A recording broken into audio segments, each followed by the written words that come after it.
This is how Elizabeth will be able to access the Google Meet and the Google Classroom. Uh, she will need to make sure she signs in into her email, in which case her email address for Gmail will be ELIBAN8825 at student.duplinschools.net. When she gets that entered in, she can access all the programs. So when you come up here, you'll come up here to these little Google apps here, and it should bring you a drop-down menu of certain things. In order to access our Google Classroom, all she needs to hit is Classroom, and she should be registered already for these 6 classes here.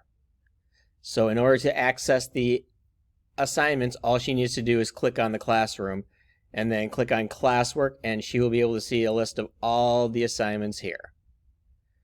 Now, in order to access Google Meet, she will need to come up here and click on Google Meet. If you don't have Google Meet, you can load it as an app on your computer, but she should be able to click Google Meet, and she should get a screen that pops up like this. So if she gets a screen that pops up like this, there will be one that will say Remote Learning Time, and the other one will say Remote Math. One is scheduled 8 to 10:30, and the other one is scheduled 11:15 to 12:15. I understand she doesn't have any of the books, so we'll have to make sure that we try to get some way that we can get her the books or get her the information as well. If you have any questions, you can go ahead and let me know, send me a text, and I will help you out the best I can.